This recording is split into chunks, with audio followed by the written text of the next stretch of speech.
emotional maturity doesn't happen naturally through time. Just because you lived a long time doesn't mean that you're going to mature. Welcome to the Masculine Psychology Podcast, where we answer key questions in dating, relationships, success, and fulfillment, and explore the psychology of masculinity. Now, here's your host, world-renowned therapist and life coach, David Tien. Welcome to the Masculine Psychology Podcast. I'm David Tien, your host. In this episode, I'm going to be analyzing some psychological themes in the movie Thor, Love and Thunder. I'm going to be getting into the battle between good versus evil and maturity, emotional maturity, psychological maturity, and its relationship to time, and love, of course, Love and Thunder, love and redemption.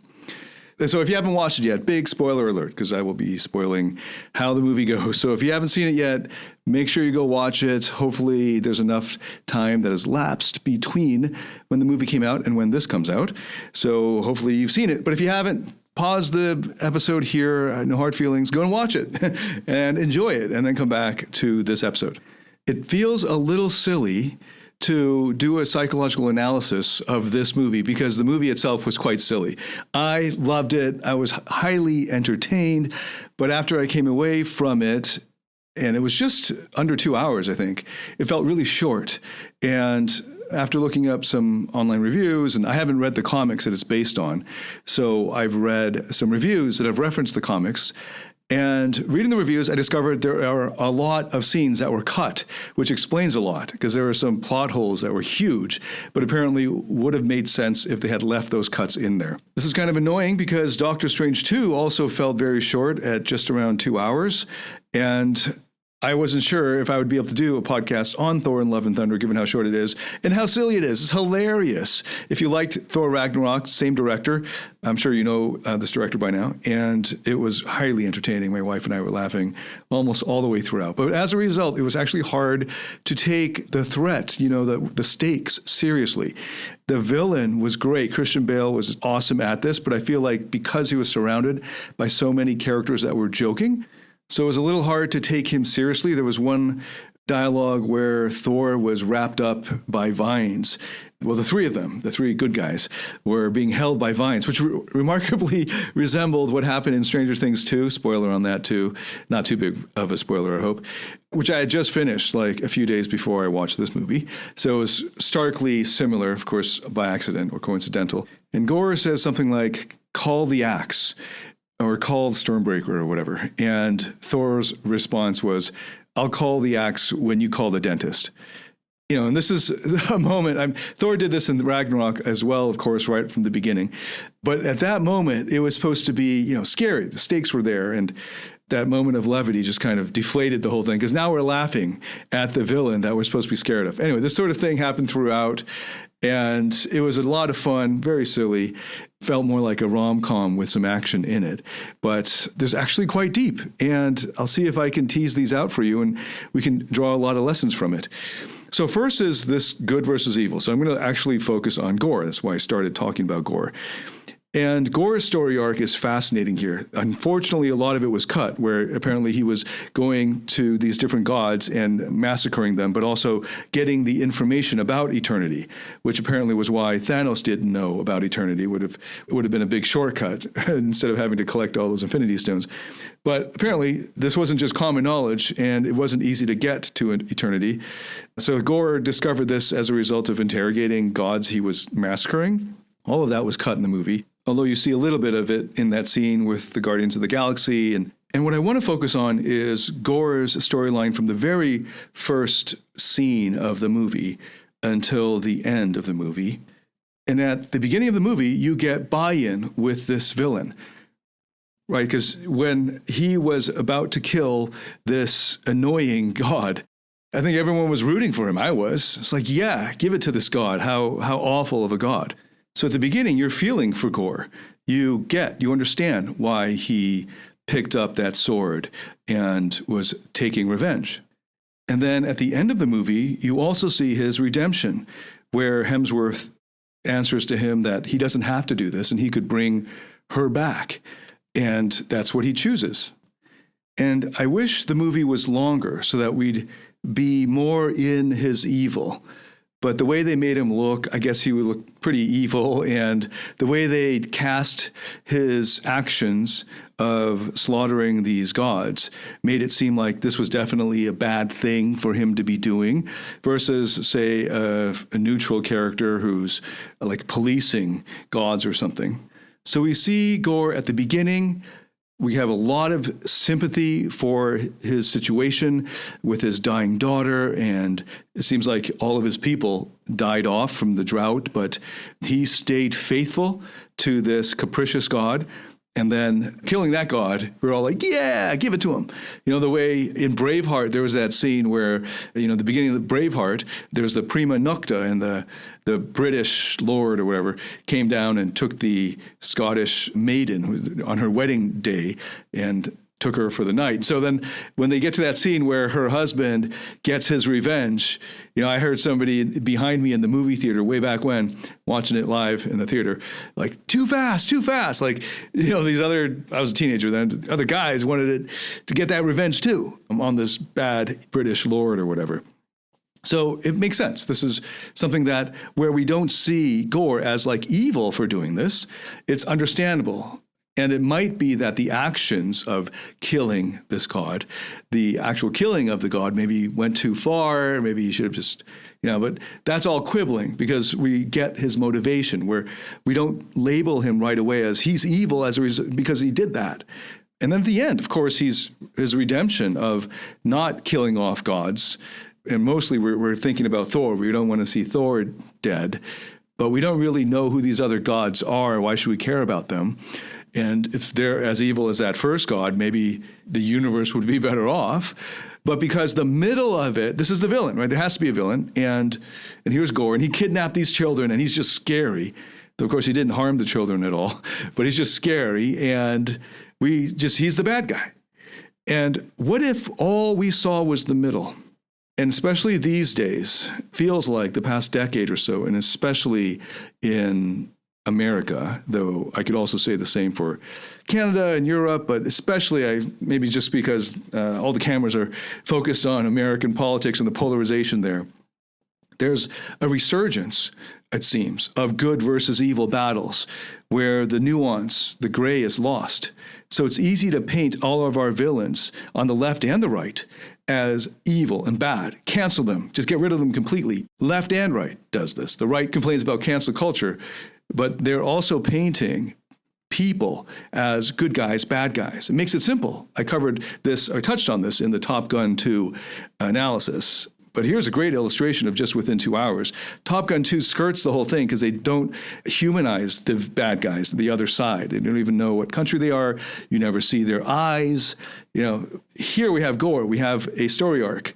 And there's a lot more to the story arc. And it could have been more of a buy-in for the sympathy, or they could have built it out more of like seeing how evil he really was. But to me, especially the fact that Thor seemed calm pretty much the whole time until towards the end in fighting Gorr. It was hard to take Gorr's evil seriously. But notice how if you just truncate, if you cut off the beginning and the end, you would just think Gorr is a one-dimensional bad guy. There's a great book on this point here by Richard Schwartz, the founder of IFS Therapy. That book is called No Bad Parts.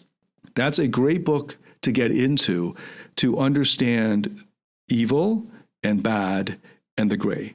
There's also lots of other literature I could point to on this. Another great one is Roy Baumeister's book called Evil. That's a classic on this. And that dismantles the myth of pure evil from an empirical perspective. It's not a perfect book, but it's a great book. I highly recommend these two. I definitely recommend you start with No Bad Parts. And we also do this to ourselves. Speaking of No Bad Parts, which is a IFS therapy book. We do this to our own parts where we demonize parts of us that we're scared of, that we label as bad or evil or dangerous. A lot of people in life coaching and self-help see this within ourselves as resistance, and we demonize parts of ourselves, and we play tricks or we develop habits to suppress, repress, or cut out, fight basically the resistance within us because we see it as evil. But what therapy does, which is different from life coaching or self-help, with a good therapy, like IFS therapy done properly, can help you to do, is to go to those parts that you think, or that many of your own parts think are evil, or shameful, or dangerous, and you go to them, or parts that you should be afraid of, and you go to them and discover their story, how they got to be the way they are. And once you know their story, how they got to be the way they are, the decisions they made along the way, it's completely understandable once you get to know them. But if you don't get to know them, if you don't get to know Gorr, your own versions of Gorr in the Gorr within, if you don't get to know Gorr, and all you see is the current outcome or results, he's a bad guy, he's scary looking, and he's doing bad things and harming people, right? And you don't know how he got to be that way, then you'll always be repressing parts of yourself, because we all have that within us. That's why we instinctively understand Gorr at the beginning of the movie. If you're honest with yourself, right? And if you're mature enough, you totally understand that. And then at the end, you also see how his mission, driven by this coping strategy for dealing with the grief that he never fully dealt with, of losing his daughter, finding out at that time he thought it was meaningless, and reacting to that, and then finally getting to that redemption. Again, I would have wished for a fuller telling of this story so that the redemption would be more satisfying. But you can see it's kind of this sped up, truncated kind of story arc, where at the end it made sense that he would then release his anger, because he's face to face with a god, Thor, who doesn't fight him with animosity, who shows him some understanding, which is, in good therapy, what your higher self, that kind of energy your higher self would bring.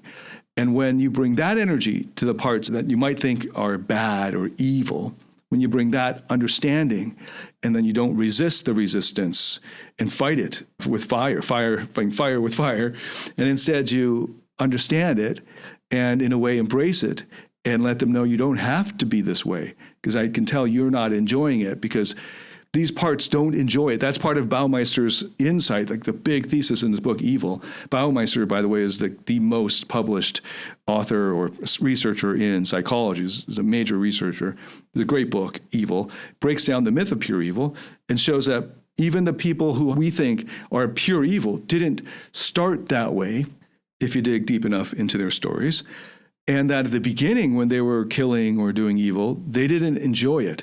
It became an acquired taste over time. And it seemed that in Gorr's case, it was just a reaction to the pain inside. If he could just take his revenge, then that would assuage his pain. But maybe he'd killed enough gods and then met a god that wasn't so bad and actually understood him and didn't try to stop him, that now faced with the act, he realized it wouldn't bring him the peace. It wouldn't bring him that love that he was missing so much, that he was grieving for, but didn't allow him the space for. And then that option of bringing her back, I wonder if in the original storyline, if he had considered that before Thor mentioned it. And it seemed like he did, because he just cottoned onto it so quick. And now he has his redemption. So the point here is, what if all you saw was the middle? And for so many of us, other people that we paint as evil or bad, if you saw enough of what came before, and if you're able to follow them into the after they were canceled, or after they were painted with that brush of evil, and you were able to follow them to the end, then you'll discover that they might have done bad things. They might have done, they probably have done things that have caused great harm. And as a separate issue, they would need to do, maybe for justice's sake, they would need to do some kind of penance or punishment or whatever. But they themselves, the persons, are not intrinsically all the way through and through evil or bad. And the same goes for those parts inside us that maybe are being shamed, or maybe that you're afraid of. For achievers, that might be lazy parts, parts that you label as lazy, but you haven't fully met, understood, and explored. Or maybe there are parts for some people who are sexual, but you won't admit it, so you're afraid of them. Maybe you consider them to be sinful, and as a result, you just try to resist them with willpower, but they're still there under the surface. So you have this constant, lifelong battle of repression. Instead of doing that, demonizing your own parts, applying a therapeutic process to it where you get to know your shadow. You get to know these dark parts of you, or parts of you that you think are dark or scary. And this is a great illustration of this, though it is, again, hard to take seriously because the movie can be so silly. But Gorr, I wish, Christian Bale did such a great job. I wish they gave more seriousness to Gorr and their treatment of this character. And now we go from Gorr to Thor.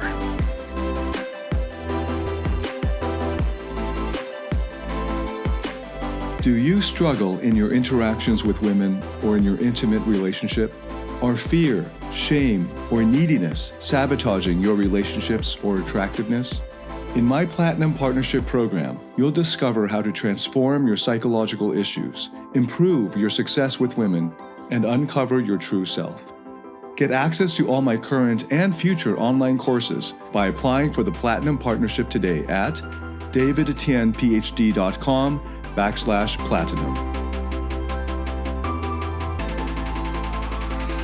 Now, one thing that always struck me about the Thor character in the MCU is that he's supposed to be 1,500 years old, yet they play him as such a male bimbo, right? Now, he's not a bimbo in terms of the science, which he explained, from the first Thor movie as magic, or explained magic as science that humans just don't understand. It's that he's not wise. He keeps getting tricked. He's not savvy to things. You'd think that if you lived to 1,500 years, you'd be street smart at least, but he keeps getting tricked by his brother. And you think with a brother like that, you'd have learned the tricks by now after thousands of years. But so it's strained credulity. So even though Thor is one of the oldest, in terms of just the amount of time he's been living, characters in the MCU, he's one of the least mature emotionally and least wise.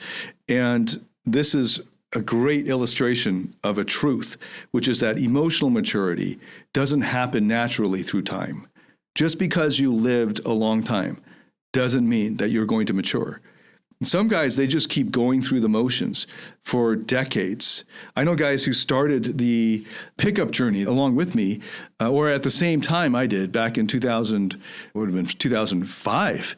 And they write to me saying, I started when you were starting and I haven't gotten anywhere with it and my life hasn't changed at all. And, it's 10 years later or whatever. And my life had changed 3 different times. I'd basically lived 3 different lives since then. And they hadn't. Just time in and of itself doesn't do it. I work with men in their 60s who are still learning the lessons that some people learn in their 20s. And the people who learn it in their 20s often were forced to learn it as a result of severe trauma. But if you led a comfortable life and then you got into a kind of rut but didn't know it was a rut yet until you were too far into it and there was too much inertia, momentum going to keep you down, keep you in the space that you're at until you've gotten old and gray and only then looked down and discovered life was empty or meaningless for you, but now you had spent so much time just spinning your wheels that this is the hard fact is just time alone won't do it. If you think that I'll just find a wife, in a few years and just happen to find a woman and then we'll get married and then, we'll just go through the motions like everyone else seems to, right? You think it's just a God-given right if you just live long enough, like graduating from the 3rd grade. I mean, one thing that school really screwed us up on is if you don't fail, you just go to the next grade. It's you could get a C all the way through. They're not going to fail you. You actually can get Ds, at least in Ontario, Canada, where I did a lot of public school. And you get Ds and they'll just pass you and you'll go along, but you'll be, be in the remedial levels, but you'll be in the next grade because it's a lot of trouble to keep a kid back. I hope this isn't too sensitive for anyone who's been kept back and is still sore about it. I totally get that. But there really isn't much incentive, at least I didn't feel any, to get A's in the 3rd grade when the C students are also going to be there in my class in the 4th grade. At least in the public schools in Ontario, Canada, where I was going through school. So this is something that we might have taken on in life, that even if you don't do well or push yourself, you'll just go to the next grade like everybody else. Eventually it'll catch up to you, but you don't got to deal with that right now. And then maybe at one time, like I did, you're going to like actually try, and then you're going to do the homework and study for once. And then you'll discover, and when you apply yourself, it's a lot easier. And that's a lesson that you might take through life. That's a lesson that I took through life, and it didn't work. In my mid-20s, I thought, I'll just get married. This is about the time I'll get married as a good Christian boy. And that's what I did. Voila. Of course, I didn't know anything about, well, I thought I did because my wife and I at the time took 2 premarital counseling courses at 2 different churches.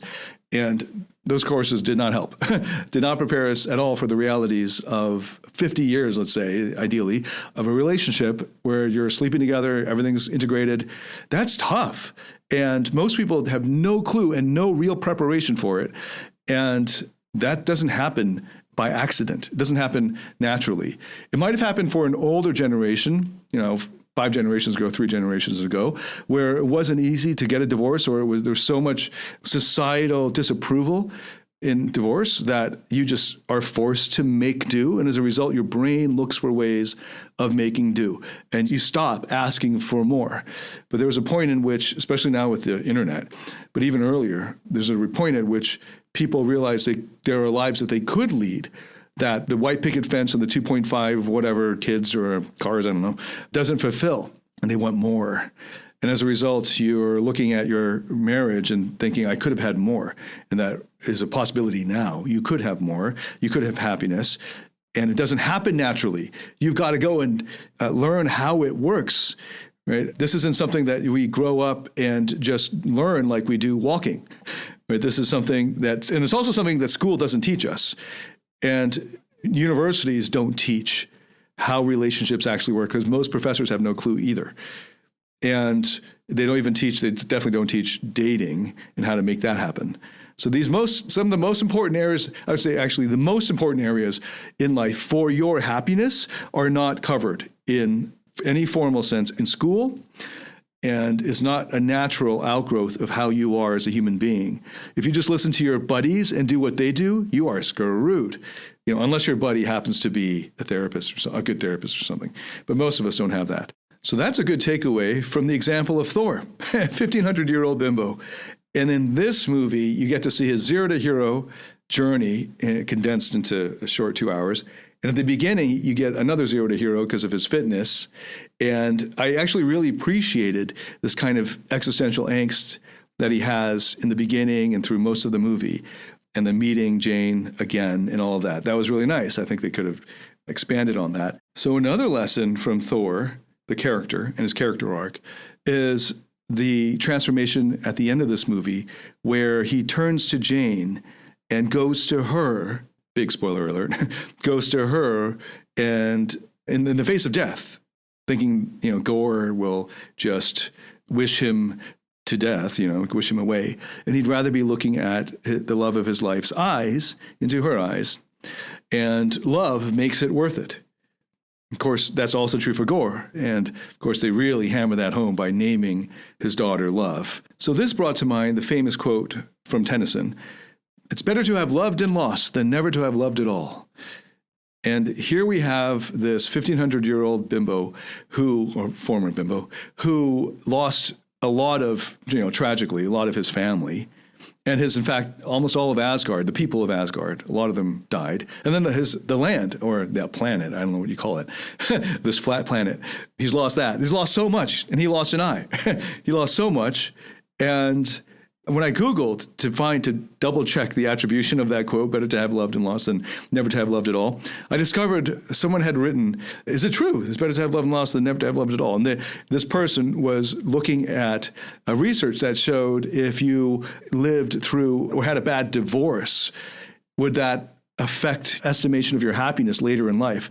And of course, we know the outcome of that. This is not new research, of course, right? So it's not just that marriage saves you. Only good marriages make a huge difference in making you happier. A bad marriage makes you worse off than if you were just single. And this is just super well known. I think the best evidence of this is the longitudinal study. If you don't know about this, like what? It's the Harvard University. I think now it's been running for over 85 years. And it's Robert Waldinger is famous for sharing this research at the Research Institute at Harvard that's been tracking people throughout their lives. and checking on their happiness and connecting those to life conditions and so forth. And one of the main finding that gets reported, and the main finding that they're showing, is that happiness most closely tracks or is correlated to the quality of your relationship, your intimate relationship. So of course, if you have lost love and you haven't been able to make sense of it or derive meaning from it or to learn from it, that will help you to make sense of how life works and what life's about. So you haven't learned from it. You haven't grown from it. And instead, you just lost love and it hurts. Then if that's all it is, in other words, if you just stopped at Thor at the end of Infinity War, I guess it's the beginning of Endgame, when he lost everything and then he went and got fat and depressed and whatever. Of course, he is less happy there. And if you asked him, would you want to go back in time, or would it be better for you to have never known these people? Like, so here's another version of the Thanos thing. You snap everyone out and you wipe their memories out of your mind so you don't even hurt. This is sort of the eternal sunshine of the spotless mind option, right? Whoever your ex is or whatever, anyone who's hurt you and you miss dearly, what if we could just wipe those memories out of your mind and you wouldn't miss them anymore? Done, right? If that's all it is, if that's all you're looking for, just good feelings and happiness. And I know a lot of young guys, that's what they think is the whole point. And they think that sadness is something that shouldn't be there. And that gets in the way of their growth. That's the number one limiting belief, that sadness is a bad thing. And as a result, they resist sadness, and therefore they don't make progress in the therapeutic process. Then therefore they don't grow. They're stuck like Thor in a 1,500-year bimbo stage, right? Like, they're not going to be able to make sense of those events that would give them the breakthroughs, that would jumpstart their growth. Happiness is it. Happiness is the thing, the gateway to greater wisdom, to greater fulfillment, to actually greater happiness. There's a great book on this called Bittersweet by Susan Cain. Highly recommend that book as well. I've been recommending, it's like this is the third book I recommended here. Go get it. It's really great, beautifully written.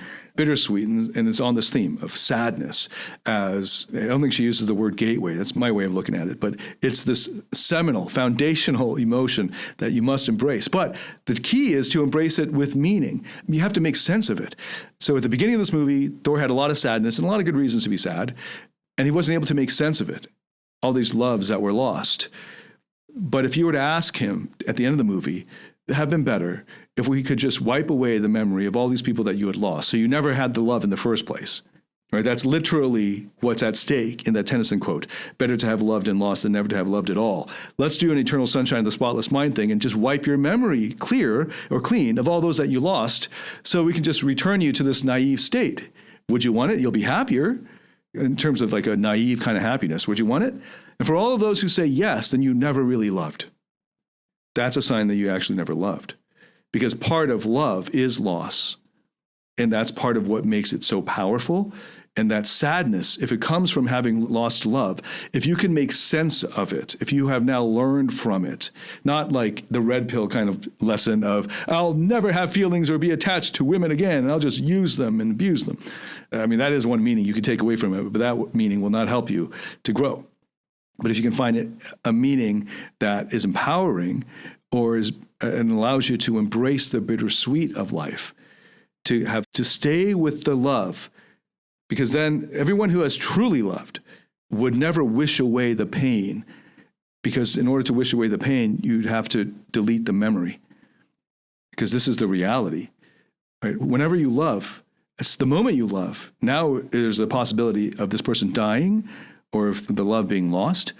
And if that's not a bargain that you're willing to embrace, then you actually haven't loved. And this is what tells me that most guys have no clue what love is. I'm trying to write a piece on this. The point is that most guys don't know what love is. You don't know what love is. You think you know, but you just are infatuated and you're just needy and you're insecure and you're projecting. So many guys, like I do all these podcast episodes and other content on unconditional love.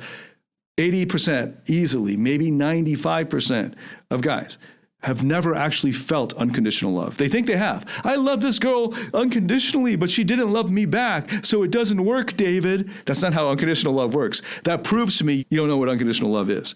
And it's so hard to describe because to a lot of guys it just sounds cheesy. And that's one thing I appreciate about this movie. Depicts in the midst of all this humor and silliness especially from Gorr's side, that the power of love, that he would die in reviving his daughter, but knowing that his daughter would live on, his love that would complete the love that he lost. He'd rather have that. He'd rather have the love to exist in this case, his daughter is named Love. She'd rather have love exist, but also unconditional love exist, than to keep living and get his revenge. And that's one huge takeaway you can take from it. In an otherwise silly and fun movie, just noticing that Tennyson message of better to have loved and lost than never to have loved at all, and the kind of litmus test, if you could remove in a kind of Your Eternal Sunshine, The Spotless Mind, hopefully you've seen that movie, Jim Carrey and Kate Winslet, great movie, especially if you're going through a breakup or something, and you can just erase this person. It's most important, I think, most guys should learn love not through romantic relationships. If you haven't experienced love through someone that you're not sexually attracted to, then I don't think you can trust your own love yet. I've done a video on the true meaning of life being love. I've put it back there as if you are not subscribed to my channel on YouTube and you go to the channel, that's the video at the front, because I think that's the most important lesson for a lot of guys. And I talk about my goddaughter and discovering unconditional love through my love for her. And I knew that it wasn't obfuscated by sexual desire or lust, which is going to be an important and necessary part of an intimate or romantic love or relationship. But instead, most guys don't know what true love on its own is. Because what romantic love is if it's unconditional, if it's real love, unconditional love, it's unconditional love. And then you add on all this other ingredients on top of it, like sexual desire and all of that. And then the whole package is then intimate love. Most guys don't know what the love component is. And they just have instead this kind of hollow feeling, which is why they're so needy and insecure with it, and why it turns off women. And they don't even understand, these guys don't understand why. Because they don't know what love is. They don't know what the core ingredient is. What's supposed to be the center of the dish. Instead, they just see the garnishes. They have all these garnishes, and they don't know about the core ingredient. And now we get to the third point, which is going to be really short, which is just that love is the redemption. Love redeems everything. Love covers over all. I've actually got that in Chinese tattooed on my body, my arm. Love covers all, well, in the biblical case, covers all wrongs, all sins. And it's not just a theological point. It's a psychological one. And it's illustrated in this movie through Gorr and kind of through Thor. And it's easy to just paper over and say, oh, it's cheesy or whatever. And I totally get it, because I used to think it was cheesy too. I thought it was cheesy because I didn't know what love was in my 20s and most of my 30s until I was actually loving, and I didn't even know it till I was forced to confront it. And I talk about that in that video I just referenced, The True Meaning of Life, on my YouTube channel. And love actually is the thing that will not redeem a relationship, because there might be other practical or logistical reasons that it's not a good idea for the two of you to be together. But that doesn't mean that the love is conditional and goes away.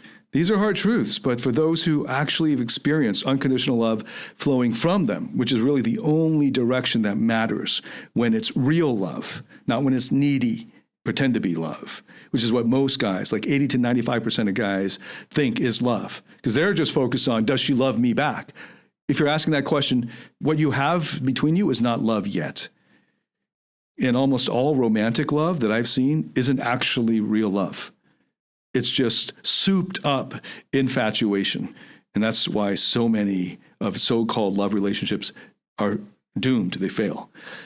If you want to sidestep that, if you want to avoid those traps of falling into fake love relationships, I've got a course called Rock Solid Relationships that not just explains it. I don't just give lectures and, it's not just teaching, but it goes through a guided meditative process that goes right to your unconscious that helps you to experience all of these truths, especially of love, for yourself, because it is an experiential knowledge, not just an intellectual one. Okay, so to recap, I went over the first point being focusing on Gorr and the question of what if all you saw was the middle of his story, and the point about there are no bad parts. And then the second on Thor, noticing that he's a 1,500-year-old bimbo and that emotional maturity doesn't happen automatically And then the final point about unconditional love and the redemption that comes from love. And the point that most people, maybe 80%, maybe 95% of people have never actually experienced real love, which is unconditional. And that is sad. Again, I have courses that lead you through to discover these truths experientially for yourself, not just intellectually, because they can't just be intellectual understanding. It has to be experiential knowledge. And that was a big point of why Thor was this 1,500-year-old bimbo in terms of wisdom. You can't just have the head knowledge. It's got to be experiential, experience in the heart. And that's a lot tougher to convey. You can also get access to rock-solid relationships in my Platinum Partnership, which gives you access to all of the courses that will walk you through the therapeutic process that's necessary for a successful relationship and to have consistent fulfillment and happiness in life, because it doesn't happen automatically. Okay, I hope you enjoyed Thor, Love, and Thunder, the movie, and I hope you enjoyed this breakdown, this sort of psychological analysis of some of the themes that I discovered in the movie. It's a lot of fun, silly movie.